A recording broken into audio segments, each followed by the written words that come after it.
చిత్తూరు జిల్లా కుప్పం మండలం నారాయణపురం గ్రామంలో అప్పు తీర్చలేదని మహిళను చెట్టుకు కట్టేసి అమానుషంగా వ్యవహరించిన ఘటనలో బాధితురాలు శిరీషతో సీఎం చంద్రబాబు మాట్లాడారు. ఫోన్లో మాట్లాడి శిరీషను పరామర్శించి ఘటన వివరాలు అడిగి తెలుసుకున్నారు.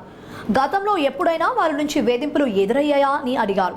పలు సందర్భాల్లో తమను ఇబ్బంది పెట్టారని ఆమె చెప్పింది. ఈ ఘటనలో పిల్లలు తాను భయపడుతున్నామని ముఖ్యమంత్రికి బాధితురాలు గోడు వెళ్లబోసుకుంది. ఇటువంటి ఘటన దురదృష్టకరమని, ఇలాంటి వాటిని సహించే ప్రసక్తే లేదని సీఎం స్పష్టం చేశారు. మానవత్వం లేకుండా ప్రవర్తించిన వారిపై కఠిన చర్యలు తీసుకోవాలని ఇప్పటికే అధికారులకు ఆదేశాలు ఇచ్చానని చంద్రబాబు అన్నారు. ఇక శిరీష పిల్లలు ఏం చదువుతున్నారో కూడా సీఎం చంద్రబాబు అడిగి తెలుసుకున్నారు. వారిని బాగా చదివించాలని సూచించారు. ప్రభుత్వ పరంగా అన్ని విధాలుగా అండగా ఉంటానని, ధైర్యంగా ఉండాలని భరోసానిచ్చారు. అప్పులు బాధ, ఆర్థిక ఇబ్బందులతో బిడ్డలను చదివించుకోవడానికి ఇబ్బంది పడుతున్న శిరీష పరిస్థితిని తెలుసుకున్న ముఖ్యమంత్రి అప్పటికప్పుడు ఆమెకు 5 లక్షల ఆర్థిక సాయం ప్రకటించారు. 3 పిల్లల చదువు బాధ్యతను ప్రభుత్వం తీసుకుంటుందని శిరీషకు ఫోన్లో సీఎం హామీ ఇచ్చారు. ఘటన తదనంతర పరిణామాలపై తనకు నివేదిక ఇవ్వాలని, బాధిత కుటుంబానికి అందుబాటులో ఉండి అవసరమైన సాయం పూర్తిగా అందేలా చూడాలని సీఎం అధికారులను ఆదేశించారు. ఇంటికి తాళం వేసినారు, తినేదానికి బియ్యం ఎత్తుకునే నేనే పగలు కొట్టేసినాను. పిల్లల లైఫ్ కదా సార్, చదువుకొని నా బిడ్డలు.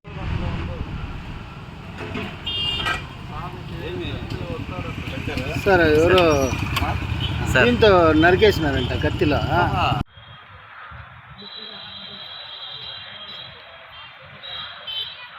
ఇక్కడ ఖాళీగా ఉంటే మన పెద్ద పాప నాకు చేసి సేఫ్టీగా పోయి ఏదో ఇంట్లో పని చేసుకొని అప్పు తీర్చుకుంటామని నా ఇదికి నేను ఉన్నాను సార్. 5th క్లాస్ అయింది, 6th క్లాస్ పోతుంది. పెద్ద పాప హ్యాండిక్యాప్. మీరు ఇచ్చే పెన్షన్తోనే ఆ పాప ఈ మారి దాడి చేసే వాళ్ళతో 1వ తేదీ వస్తే పెన్షన్ తీస్తే చేతిలో నుంచి లాక్కొని ఉండరు. ఒక కాయ పండు ఏది తినేదానికి కాదు. ఆ పాప డబ్బులు కూడా అప్పులకు జమ చేసేవాళ్ళం. ఆ పాప ఫోన్ చేసి అమ్మ ఈ మారి డబ్బులు పెరుకున్నారని నేర్చుకొని చేసుకుంటూ మన పిల్లల దగ్గరికి మనం వెళ్ళిపోదామని నేను పొద్దున్నే టీసీ తీసుకువస్తామని బయట తీసుకొని వస్తే ఈ మారి చేసినారు సార్.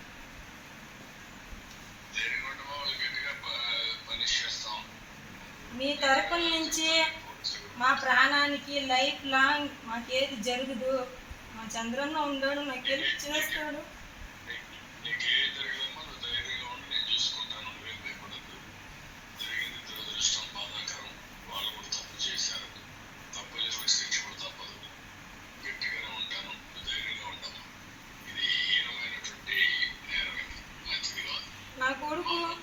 నా కొడుకు వాళ్ళ కాళ్ళు పట్టుకున్నాడు సార్. మా అమ్మని ఏమి చేయకండి, నా పిల్లోడికి 5 ఏళ్ళ వయసు సార్.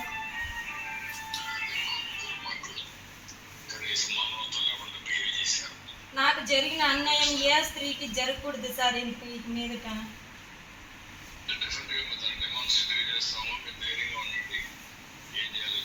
నాకు ఇప్పుడు కూడా నమ్మకం లేదు సార్. ఎప్పుడో ఒక చోట చంపే. నమస్తే సార్. నమస్తే సార్.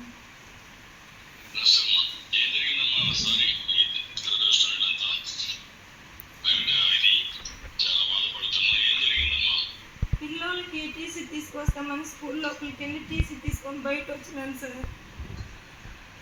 టీసీనే చింపేదానికి ట్రై చేసినారు. నా పిల్లల భవిష్యత్తు, నా పిల్లల లైఫ్ చింపగా నేను చెయ్యదు పెట్టినాను. 2 చెయ్యలు లాగి వెనక పట్టుకొని చీరనంతా పెరిగి ఇదిలిచ్చి గొంతుని పట్టి పిసికి చంపుతానో లేదో చూడు, ఎవడొస్తాడో రాని అని లాక్కొచ్చి చెట్టుకు కట్టేసినారు సార్.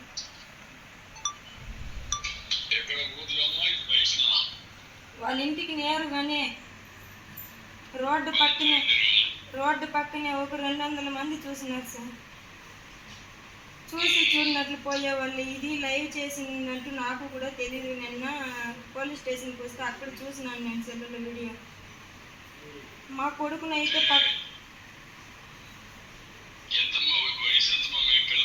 మా పిల్లల వయసు పెద్ద పాప 11 ఏళ్ళు, చిన్న పాప 9 ఏళ్ళు, కొడుకు 5 ఏళ్ళు.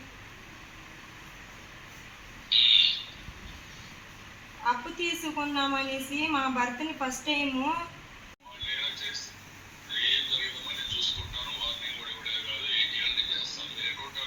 నారాయణపురంలో సార్.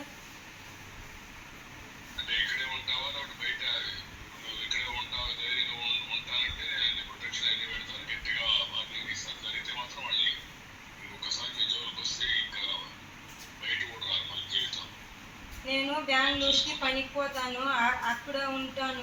మా అమ్మ ఉంది నాతో పాటు. పిల్లోళ్ళు ఇక్కడ చదువుకుంటారు. వచ్చిపోయేటప్పుడు ఏదైనా జరిగితే వాళ్ళే మూల కారణం.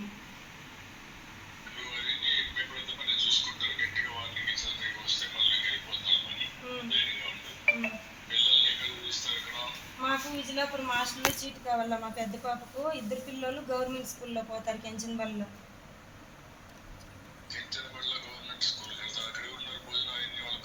మా మేనమామ పెండ్లం చూసుకుంటారు మా పిల్లలు.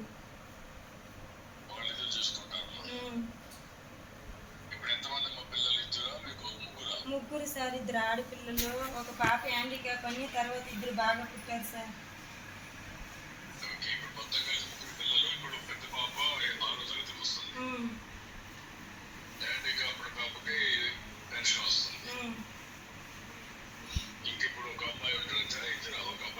ఒక అబ్బాయి అమ్మాయి ఉంటారు. ముగ్గురు.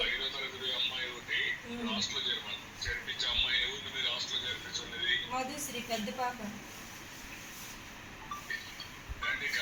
హ్యాండిక్యాప్.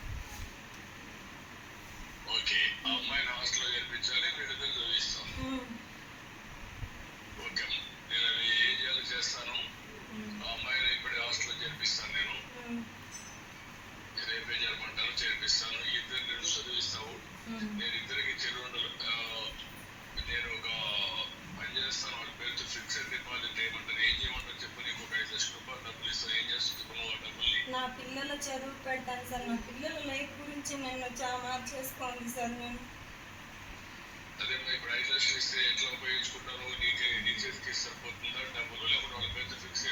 వాళ్ళ పేరుతో ఫిక్స్ చేసుకుంటాను సార్ నేను నా పిల్లల లైఫ్కి.